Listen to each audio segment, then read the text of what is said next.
bike back here is my gravel bike. The adventures you can go on a gravel bike are almost unlimited. You can hit up the road, gravel roads, and even single track trail.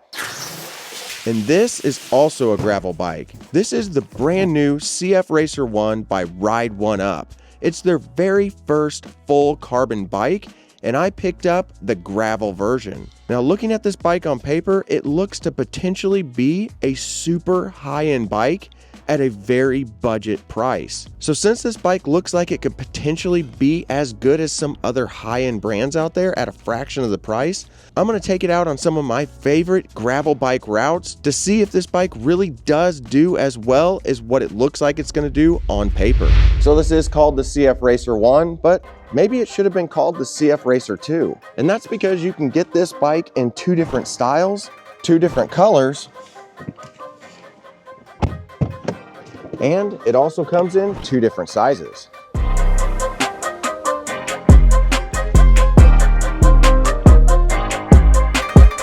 As for the 2 types, you can either pick up a road bike style or the gravel bike style like what I have. And then as far as the 2 colors, you can pick up a rainbow black gloss, which looks super stealthy, or this clouded gray, which in my opinion is the way to go.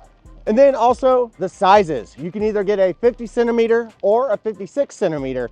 I went with the 56. I'm 5'11", and I have a 32-inch inseam, and it fits me relatively well.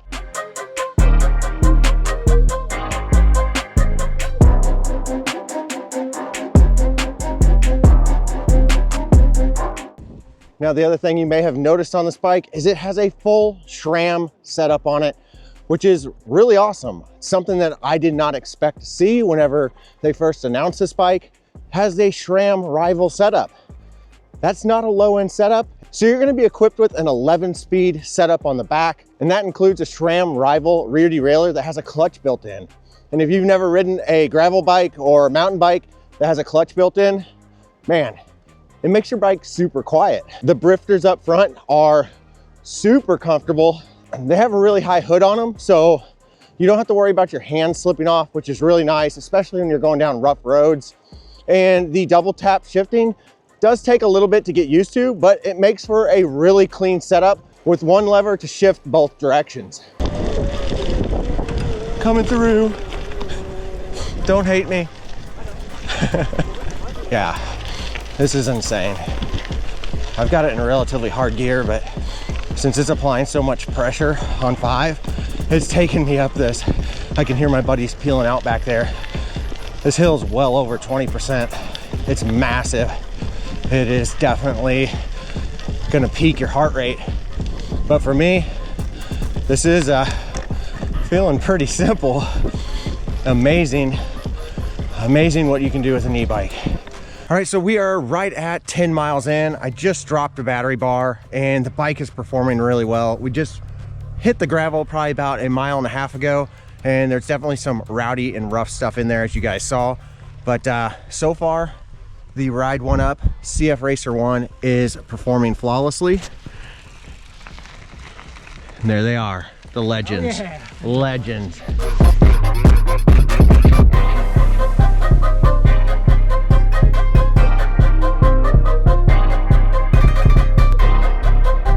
This bike is amazing. The CF Racer1 is definitely the most impressive e-bike that I have ever ridden from Ride1Up, and pretty much any company that I've received an e-bike from.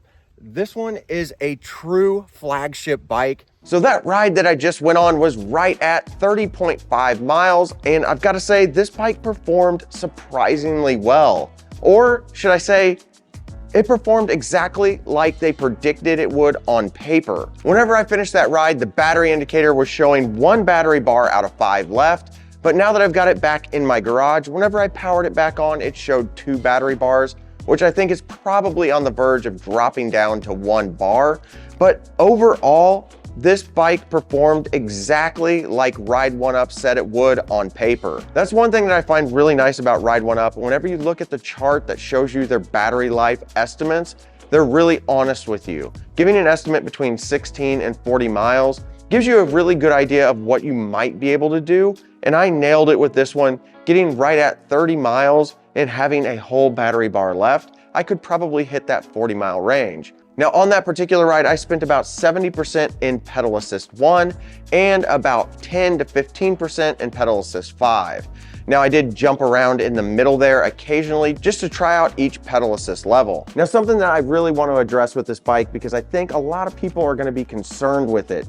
Most high performance e-bikes are going to come with a torque sensor built in that's going to sense the pressure that you're putting on the pedals.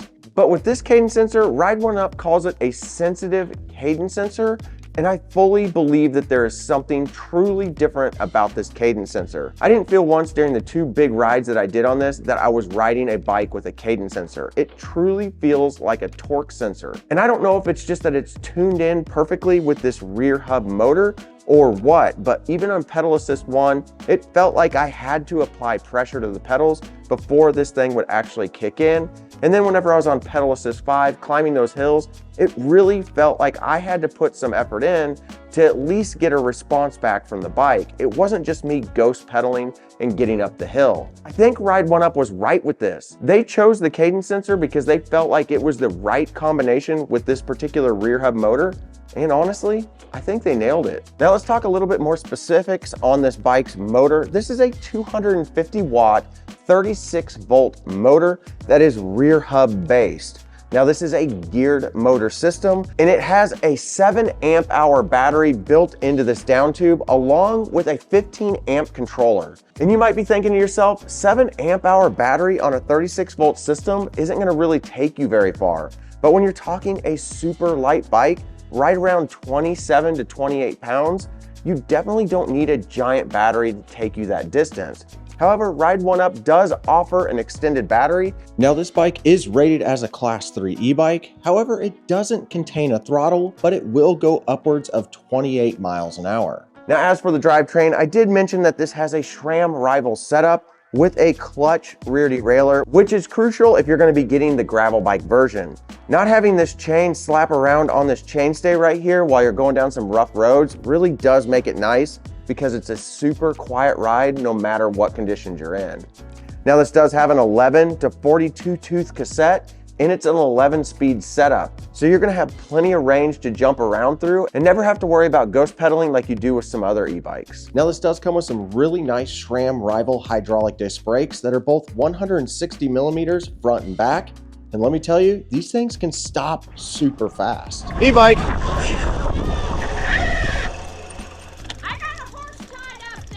And this particular bottom bracket is a BB86, and it comes with a 42 tooth chain ring up front that is 170 millimeters in length on the crankset. Now, one thing that I found really interesting is on the gravel bike version, they chose to go with a Schrader valve.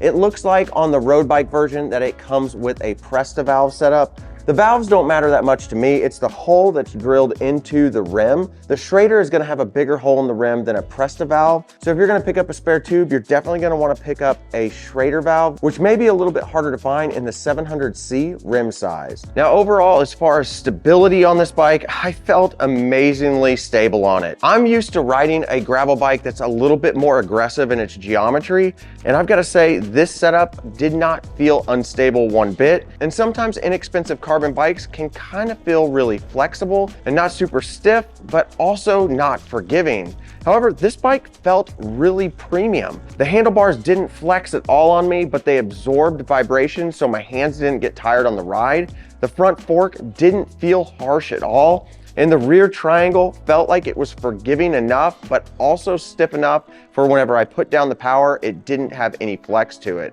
So overall, I'm super pleased with the ride quality on this bike.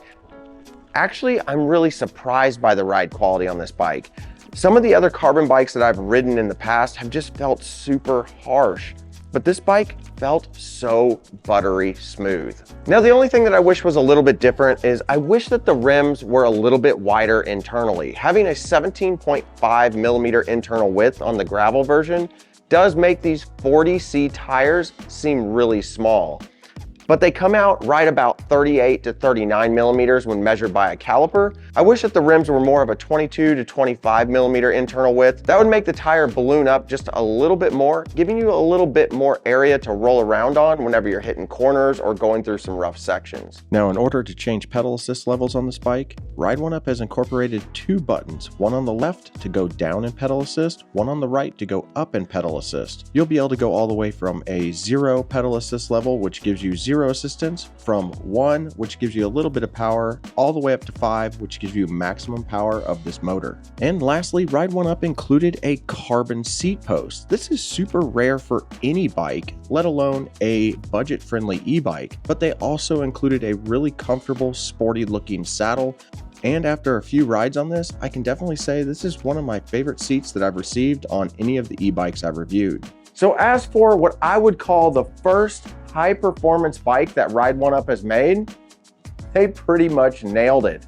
This bike is top notch. But to get a full test of this bike, I'm gonna have to continue to ride this bike all summer long. And I plan on taking this bike on a ton of adventures this summer and this fall. And also, I wanna do some upgrades and changes to this bike to see if I can make this bike even better than it already is. And my very first modification of this bike is gonna be some massive 50 mil tires and also trying to convert the current rims to tubeless. Now, these rims aren't actually tubeless compatible, but in past that hasn't stopped me from being successful on mountain bike rims that claim that they're not tubeless ready. So I picked up some tubeless tape, some tubeless Schrader valves, and a set of 50 millimeter wide tubeless ready tires. All right, guys, if you like this video and you're excited about the CF Racer like I am, and you want to pick one up yourself and also help out this channel, use my links below. It's no additional cost to you, and it lets Ride1Up know that you came from my channel. And also, if you could, go ahead and subscribe and hit that like button, leave me a comment below, and we'll see you guys in the next one.